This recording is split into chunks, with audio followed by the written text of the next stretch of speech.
Welcome to कहानियों की दुनिया वन चैनल। कैसे हैं मेरे सब साथी? क्या आप आज एक परी और जादू के लड़के की कहानी सुनना चाहेंगे? जी, तो ये कहानी बहुत दिलचस्प होने वाली है और आप बिल्कुल सही जगह पर हैं।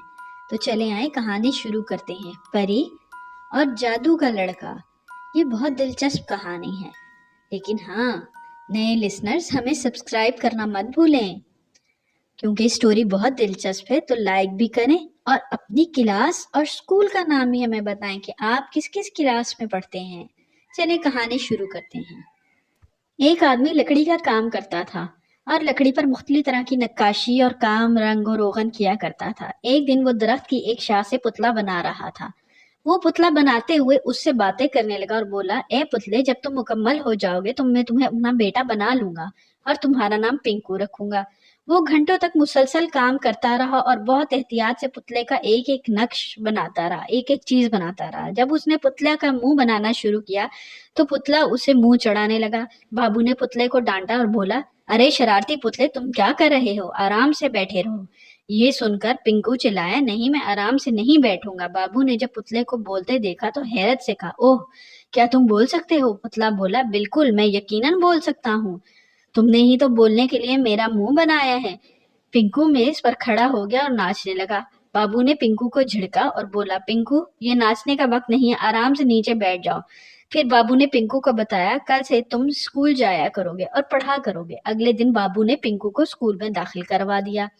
एक दिन स्कूल जाते हुए पिंकू रास्ते में पुतली तमाशा देखने के लिए रुक गया। पुतली तमाशा देखकर पिंकू ने अपने आप से कहा, मैं इन पुतलियों से कहीं बेहतर नाच सकता हूँ और इसके लिए मुझे रस्सियों के सहारे की भी जरूरत नहीं। ये कहकर पिंकू स्टेज पर चढ़ गया। पिंकू को स्टेज पर नाचता देखकर पुतली तमाशे का मालिक चिल्लाया, मेरे स्टेज से नीचे उतर जाओ। लेकिन पिंकू नीचे नहीं उतरा। जब पुतली तमाशे के मालिक ने देखा कि लोग पिंकू के करतब को बहुत पसंद कर रहे हैं तो उसने पिंकू को स्टेज पर ही रहने दिया। जब तमाशा खत्म हो गया तो मालिक ने पिंकू को 5 सिक्के दे दिए और कहा, ये लो, ये सिक्के तुम्हारी आज की कमाई है, इन्हें लो और सीधे घर जाओ। पिंकू ने सिक्के अपने बस्ते में डाले और चल पड़ा। अभी वो ज्यादा दूर नहीं गया था कि उसे एक अंधी बिल्ली और एक लंगड़ी लोमड़ी मिली। उन्हें पता था कि पिंकू के पास सिक्के हैं, इसलिए वो पिंकू से दोस्ती के लिए जिद करने लगी। उन्होंने पिंकू से कहा, हमें अपने सिक्के दे दो। लेकिन पिंकू ने उन्हें सिक्के देने से इनकार कर दिया। उन्होंने मजीद इसरार किया। अभी वो बहस जारी कर रहे थे कि वहां से एक परी का गुजर हुआ। वो ये सब तमाशा देख चुकी थी। चुनाचा उसने पिंकू की मदद करने के लिए अपना एक कुत्ता भेजा और उसका नाम डब्बू था। डब्बू ने बिल्ली और लोमड़ी को डरा कर भगा दिया। परी ने डब्बू को ये हुक्म दिया था कि वो आते हुए पिंकू को परिस्तान ले आए। चुनाचा डब्बू पिंकू को परी के किले में ले गया। परी पिंकू से बोली, आराम से बैठ जाओ और ये बताओ कि तुम आज स्कूल क्यों नहीं गए? पिंकू ने जवाब दिया, मैं तो स्कूल गया था। अभी पिंकू ने ये कहा ही था कि उसकी नाक किसी दरख्त की टहनी की तरह बढ़ गई। पिंकू घबरा कर बोला, ये मेरी नाक को क्या हुआ है? परी ने नरमी से जवाब दिया, तुम जब भी झूठ बोलोगे तो तुम्हारी नाक थोड़ी सी लंबी हो जाएगी और जब तुम सच बोलोगे तुम्हारी नाक दोबारा छोटी हो जाएगी। परी बोली, प्यारे पिंकू, अगर तुम सच्चाई, बहादुरी, ईमानदारी और सखावत सीख जाओगे तो तुम एक सचमुच के जीते जागते इंसान बन जाओगे। अब परी ने पिंकू से कहा कि वो सीधा घर जाए और रास्ते में कहीं ना रुके। पिंकू घर की तरफ चल पड़ा। पिंकू परी की बताई हुई बातों को याद करने लगा कि रास्ते में उसे चंद लड़के मिले। लड़कों ने पिंकू को बताया कि वो एक ऐसी हैरत अंगेज जगह के बारे में जानते हैं जहाँ बहुत सारे झूले हैं और सर्कस के तमाशे भी होते हैं। फिर लड़के बोले, आओ पिंकू, तुम भी हमारे साथ चलो।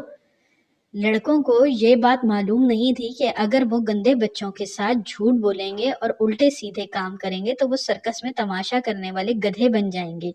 इन लड़कों के साथ यही हुआ। वो सब के सब गधे बन गए। पिंकू की सिर्फ कान, दुम और पाँव गधों की तरह हो गए, क्योंकि वो एक हकीकी इंसान नहीं था। सर्कस का मालिक उसे किसी काम में भी ना ला सका, इसलिए उसने पिंकू को समंदर में फेंक दिया। पिंकू काफी देर तक समंदर में तैरता रहा। वो ज्यादा दूर नहीं गया था कि एक शार्क मछली ने उसे जिंदा निगल लिया। पिंकू अंधेरे में खौफजदा हो गया। वो खौफ के मारे बोला, यहाँ तो बहुत अंधेरा है, कोई है जो रोशनी करे? अभी पिंकू ये बोल ही रहा था कि उसे बाबू नक्काशी आवाज सुनाई दी, पिंकू, क्या ये तुम हो? पिंकू आवाज सुनकर बहुत खुश हुआ। वो अचानक बोला उठा, अब्बा जान आप यहाँ हैं? बाबू ने पिंकू को बताया कि वो मछलियां पकड़ने समंदर में आया था कि अचानक उसका पाँव फिसला और वो समंदर में जा गिरा। इस तरह ये शार्क उसे निगल गई। फिर पिंकू और उसके बाप ने मिलकर शार्क की नाक में नेजा मार दिया। पिंकू बोला, अब्बा जान अब ये शार्क जो ही छींकेगी हम इसके पेट से बाहर जा गिरेंगे। इस तरह वो दोनों मछली के पेट से निकल आए और फिर तैरते हुए किनारे तक आ गए। घर पहुंचकर बाबू पिंकू से बोला, पिंकू आज तुमने बहादुरी, सच्चाई और ईमानदारी का मुजाहरा किया। अगले दिन जब पिंकू उठा तो वो सचमुच का हकीकी लड़का बन चुका था। ये बात उसने बाबू को बताई।